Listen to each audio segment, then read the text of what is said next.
ఓం శ్రీ గురుభ్యో నమ. గం గణాధిపతయే నమ. ఈరోజు వచ్చేసి మనము ఈ యొక్క రెండవ పక్షం ఏది మార్చి రెండవ పక్షం 16 to 31 వరకు జరుగు గోచార ఫలితాలు తీసుకుందాం.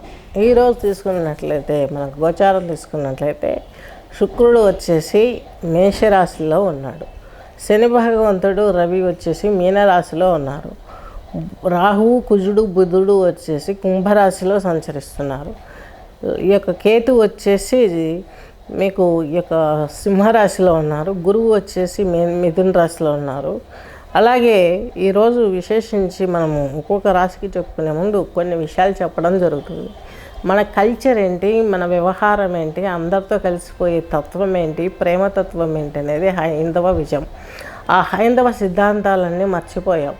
పిల్లలకి మన పురాణాలు తెలియట్లేదు. పురాణాలు అంటే ఇవన్నీ జరిగాయా అని ఒక సంఘర్షణ, మానసిక సంఘర్షణ ఇవన్నీ వస్తున్నాయి. సెస్ అందరికీ వస్తాయి, నాకు కూడా వచ్చాయి. యోగంలో కూర్చొని యోగం ద్వారా మనం చూడగలిగితే అవన్నీ మనకు మహాన్స్ ఎన్నో వేల సంవత్సరాలు తపస్సు చేసి వాళ్ళు గురువులుగా ఉండి తర్వాత జనరేషన్లో వాళ్ళు దేవుళ్ళగా మారిపోయారు.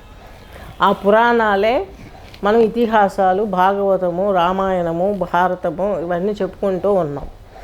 ఈ చెప్పుకునే విధానానికి తెలుగు రాని వాళ్లకు తెలుగు నేర్పించి ఈ యొక్క కథలను కూడాను మన చరిత్రను కూడాను అన్నింటినీ మీకు నేను చెప్పడానికి, క్లాస్ తీసుకోవడానికి ప్లాన్ చేసుకున్నాను. ఇంట్రెస్ట్ ఉన్న వాళ్ళు, ఈ నాలెడ్జ్ని గెయిన్ చేసుకునే అన్న వాళ్ళు నాకు నెంబర్ని కాంటాక్ట్ చేయగలరు. కన్యారాశి, కన్యాలగ్నం తీసుకున్నట్లయితే మీకు వచ్చేసి ఈ యొక్క ఉత్తర నక్షత్రం 3 పాదాలు, అలాగే హస్త 4, చిత్త 2 పాదాలు కలిపి కన్యారాశి, కన్యాలగ్నం కిందకి వర్తిస్తుంది. చతుర్థ సప్తమాధిపతి వచ్చేసి దశమ కేంద్రంలో ఉన్నారు. ఉద్యోగం, బిజినెస్ అన్ని రకాలుగా బాగుండే అవకాశం స్పష్టంగా గోచరిస్తుంది. న్యాయవాద వృత్తులలో ఉన్న వారికి బాగుంటుంది. నీటిపారుదల రంగాలలో, ఎలక్ట్రానిక్స్ రంగంలో, ఎలక్ట్రికల్ వాటిల్లోనూ, ఇక విద్యుత్ రంగాలలో పనిచేసే వారికి కూడా స్పష్టమైన ఆదరణ లభించే అవకాశం బాగుంది. అలాగే జల సంబంధమైన వృత్తి వ్యాపారాలలో కూడా మంచిని చేకూర్చే అవకాశం స్పష్టంగా గోచరిస్తుంది. నెక్స్ట్ వచ్చేసి బుధుడు వచ్చేసి మీకు ఈ యొక్క రాశాధిపతి, దశమాధిపతి చాలా చక్కగా ఉంటుంది.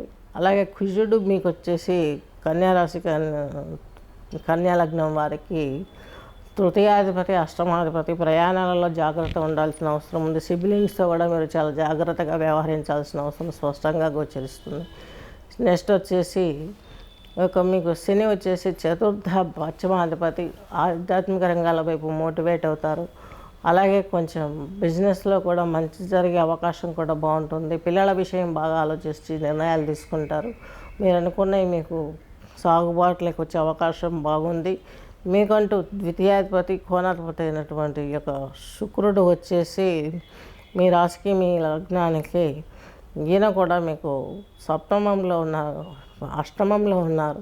అష్టమంలో ఉన్నప్పటికీ కూడా శుక్రుడు యోగిస్తాడు కాబట్టి సకల కళ యందు అలాగే మంచి మంచి పనులు చేయటానికి ముందుకు వస్తారు. అందులో మీరు విజయనికేతనం కూడా ఎదుర్కొనే అవకాశం ఉంది. విజయకేతనం ఎగరవేస్తారు.